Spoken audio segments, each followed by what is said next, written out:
হঠাৎ করেই যখন বিরিয়ানি খেতে মন চায়, হাতের নাগালে থাকা উপকরণ দিয়েই আমি কিভাবে ঝটপট বিরিয়ানি রান্না করে ফেলি, আজকে সেই রেসিপিটাই শেয়ার করব আপনাদের সাথে। আসসালামু আলাইকুম ভিউয়ার্স।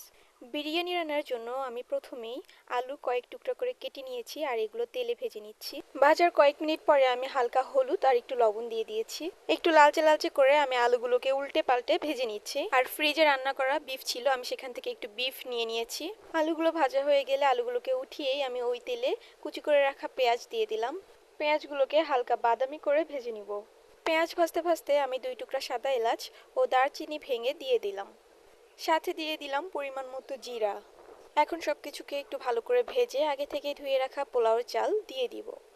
চাল দেওয়ার পর সবকিছু একসাথে ভালো করে একটু ভেজে নিতে হবে। সাথে দিয়ে দিলাম পরিমাণ মতো লবণ।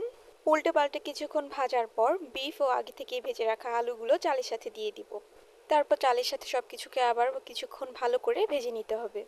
ভালো করে কিছুক্ষণ ভাজার পর আমি দিয়ে দিব পরিমাণ মতো পানি। পোলাও বা বিরিয়ানি রান্না করার সময় পানিটা আমি অল্প অল্প করেই দিই, কারণ একেবারেই পানি দিতে গেলে যদি পানিটা বেশি হয়ে যায় তখন চালটা কিন্তু একেবারেই নরম হয়ে যায়। তো পানি দেওয়ার পর আমি ভালো করে নেড়ে চেড়ে ঢাকনা দিয়ে ঢাকিয়ে দিব। কয়েক মিনিট পর ঢাকনা খুলে আবার নেড়ে চেড়ে দিচ্ছি। বিরিয়ানি বা পোলাও রান্নার সময় পানিটা আমি প্রথম অবস্থায় একটু কম কম করেই দিই। আর কয়েক মিনিট পর পর যখন ঢাকনা খুলে উল্টে পাল্টে দিই, তখন যদি মনে হয় যে না আর একটু পানি দিতে হবে, তখন আমি আবার পানি দিয়ে নিই। তাহলে কিন্তু আমার মনে হয় পোলাও বা বিরিয়ানি রান্না করার সময় পানি বেশি হওয়ার সম্ভাবনাটা আর থাকে না। বিরিয়ানি কিন্তু রান্না করা শেষ। এখন আমি বিরিয়ানির উপর দিয়ে একটু পেঁয়াজের বেরেস্তা দিয়ে দিব।